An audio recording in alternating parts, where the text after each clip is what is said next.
vale más. Solo tu presencia, solo tu mirada me hace suspirar.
Muy buenos días, querida iglesia, hermanos y hermanas que la componen.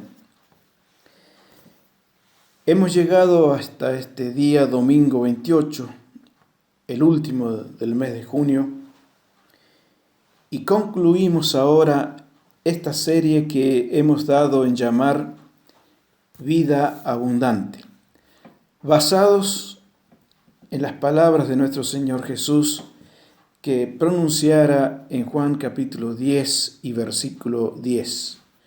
Yo he venido para que tengan vida y para que la tengan en abundancia. Voy a leer completo este versículo y también el que le sigue. El ladrón no viene sino para hurtar y matar y destruir. Yo he venido para que tengan vida y para que la tengan en abundancia. Yo soy el buen pastor su vida da por las ovejas. Lo que está en juego acá es la vida de las ovejas. Tienen un enemigo, el archienemigo de nuestras almas, el diablo, que solo quiere matarlas y destruirlas. Pero también tienen un amigo, un buen amigo. Él es Jesús, el buen pastor, que está dispuesto a dar su vida para que las ovejas tengan vida y una vida en abundancia. Desde el capítulo 8 hasta el 10, Jesús venía discutiendo con los fariseos y religiosos de la época. ¿Cuál era el motivo de tanta discusión? Es que estos moisistas, como los llamo yo, con el rollo de la ley en la mano, solo querían castigar a los que cometían un error, como la mujer del capítulo 8, que había sido encontrada en adulterio, y como el ciego del capítulo 9, que ellos creían que había nacido ciego por un pecado de sus padres o de él mismo. A estas ovejas Jesús había salvado, en el caso de la mujer, de morir apedreada, y al hombre de la condenación social que pesaba sobre él de parte de estos religiosos moisistas. Llegamos a una conclusión. Definitivamente la gracia era para estos hombres escandalosa. Los moisistas no podían entender cómo él no condenara a la mujer adúltera. No podían entender cómo Jesús, en un día de reposo, había sanado de la condena social y de la ceguera a un pobre hombre que había nacido ciego. La vida en abundancia solo se encuentra dentro del perdón de Dios.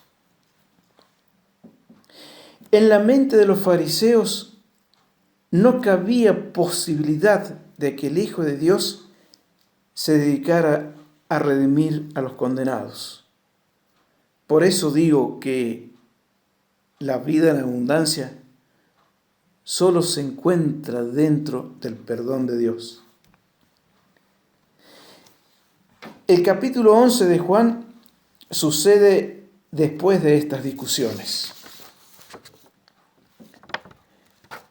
Los milagros de Jesús iban en aumento. Había salvado, por decirlo de alguna manera, la fiesta de un joven matrimonio en Juan capítulo 2, cuando convirtió el agua en vino, en el mejor vino. Había sanado al hijo de un funcionario del gobierno, un muchacho enfermo a punto de morir. Esto en Juan capítulo 4. Había sanado a un inválido en el estanque de Betesda, allí en el capítulo 5. Había multiplicado los alimentos en Juan capítulo 6. Dio de comer a 5.000 con solo 5 panes y 2 peces. Había caminado sobre el agua y Pedro lo encontró también caminando sobre las aguas. Hasta este momento Jesús hacía señales que algunos hombres de Dios habían manifestado en el Antiguo Testamento. La curación de las aguas en mar, allí en las aguas de mar en Éxodo 15. Antes Moisés había abierto el mar rojo. La provisión divina del maná, también esto en Éxodo 16. La sanidad de Naamán en 2 Reyes capítulo 5. Naamán se zambulló 7 veces en el río Jordán por consejo de Eliseo y así quedó libre de su lepra. Pero no existía quien hubiera realizado una sanidad a un ciego de nacimiento. Esto era otro tipo de señal. Por eso era tanta la discusión. En Juan capítulo 11, el Señor se topa de frente a un rival directo, la muerte misma. Pero Él había dicho que tenía poder para poner su vida y volverla a recibir. Y aquí ocurre el gran milagro, la resurrección de Lázaro.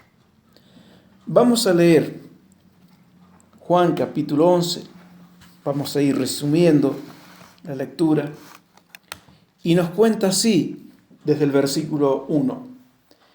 Estaba entonces enfermo uno llamado Lázaro, de Betania, la aldea de María y de Marta, su hermana. Versículo 5, y amaba Jesús a Marta, a su hermana, y a Lázaro. Versículo 3, enviaron pues las hermanas para decir a Jesús, Señor, he aquí el que amas está enfermo. Versículo 11. Dicho esto, les dijo Jesús a sus discípulos, nuestro amigo Lázaro duerme, mas voy para despertarle.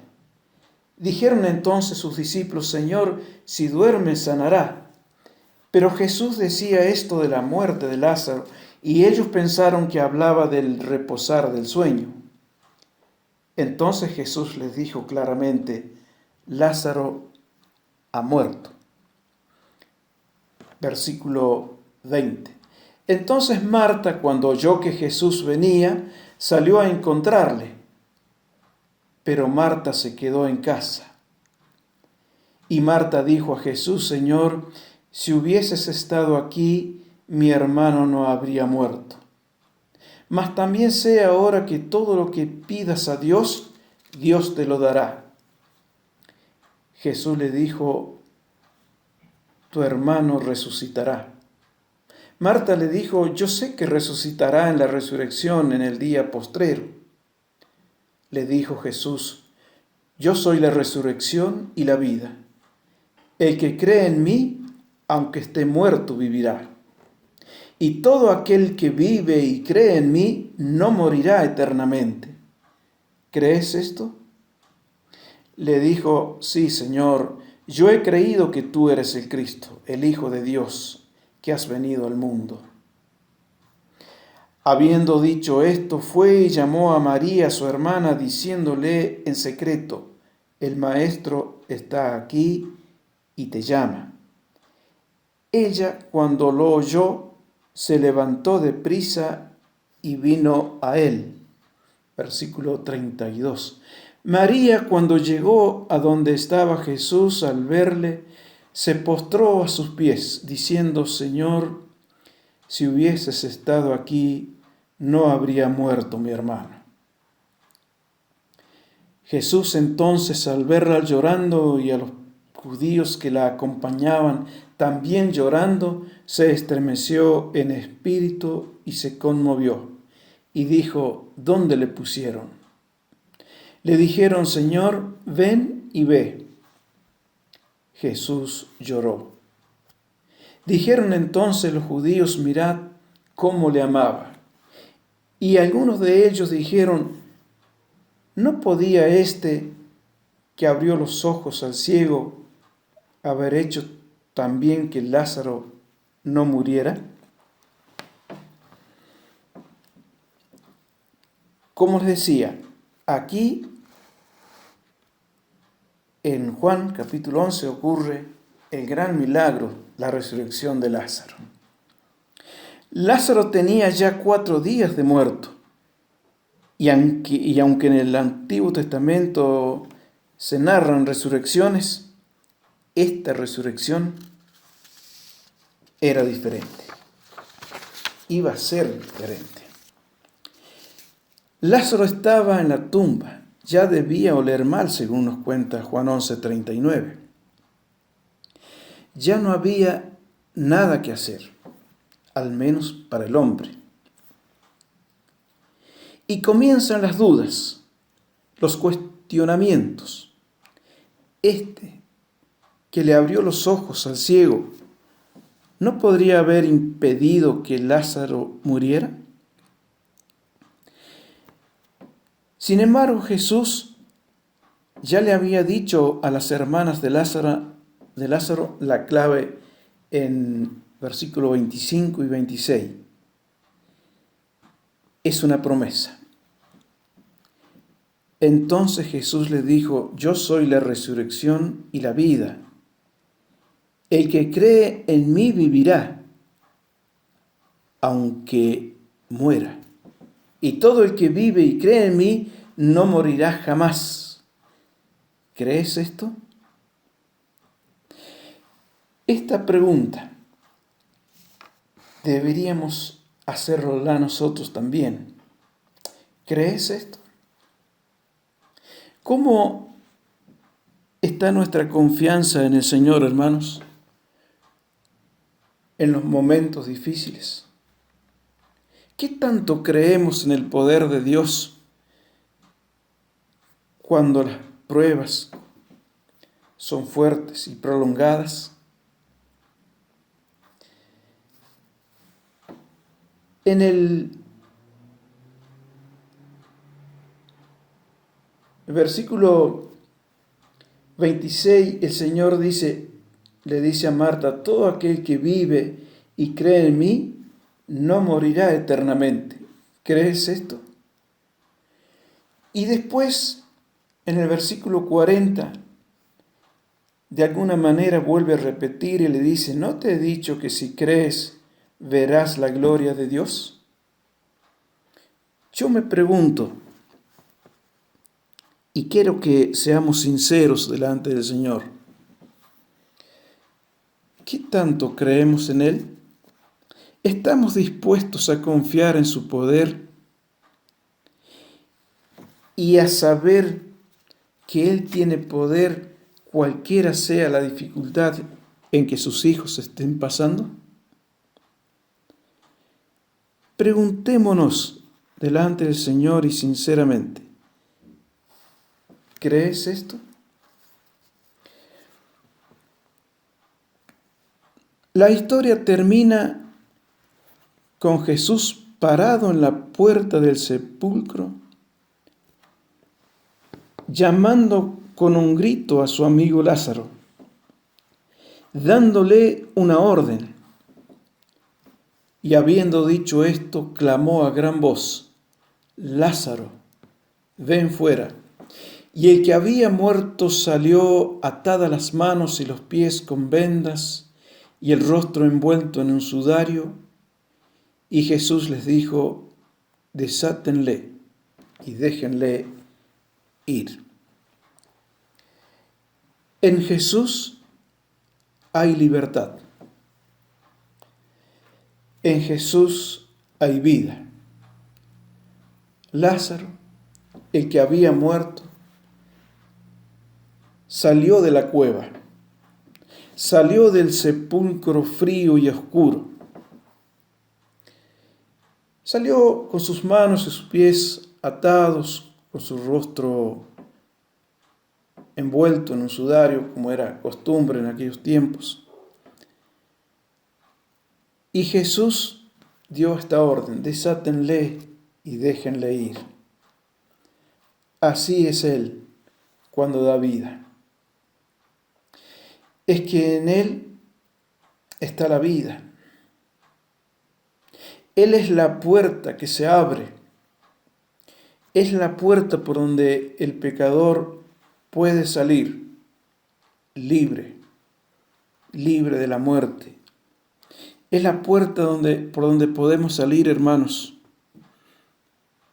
triunfante de las pruebas y dificultades que nos toca vivir en esta vida. Este grandioso milagro terminaba de confirmarnos que Él era y es el autor de la vida, y que esa vida en abundancia que Él promete, como hemos leído en 10, se evidencia en el poder que tiene sobre la muerte. Él quiere que tengamos vida en abundancia y se presenta a sí mismo como la vida misma. Ahora, otra pregunta para nuestros amigos, para aquellos que aún no son salvos, que jamás han reconocido a Jesús como el Salvador de sus vidas. Esta pregunta: ¿quieres recibir la vida? ¿Quieres recibir una vida abundante? Entonces debes recibir a aquel que tiene poder sobre la muerte. Jesucristo es el buen pastor que entregó su vida en la cruz por las ovejas. La vida en abundancia es cuando tenemos total certeza de que Él es nuestro Salvador. La vida en abundancia se expresa cuando podemos vencer las cadenas del pecado que nos atan, porque Él ya venció. La vida en abundancia es reconocer que la muerte no puede contra Cristo. La resurrección de Lázaro es simplemente un preámbulo de la victoria más sublime jamás lograda allí en la cruz, cuando Él venció la muerte y al tercer día resucitó triunfante. Juan capítulo 11 termina con los fariseos religiosos tratando de matar nuevamente a Jesús. El enemigo siempre ha sido así.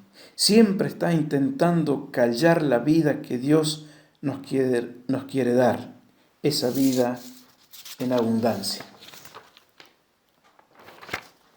Del capítulo 8 al 11, Juan nos muestra a Jesús demostrando que Él tiene el poder de darnos vida. Salvó de la muerte a la mujer adúltera. Dignificó la vida del ciego al darle sanidad y se proclamó como el pastor y la puerta para que tengamos vida, porque Él venció a la muerte. Oremos. Señor nuestro Dios, gracias por enviarnos a tu Hijo, que estuvo dispuesto a entregar su vida, y de hecho lo hizo cuando murió allí en la cruz. Entregó su vida para que nosotros, cuando creyéramos en Él, tuviésemos vida y vida en abundancia. Esa es la experiencia de todos aquellos que hemos creído en Él como Salvador. Te damos las gracias por la vida eterna que tenemos en Él. Te alabamos y te adoramos, nuestro Dios, por esta vida, por la vida eterna en Jesús. En su nombre, amén.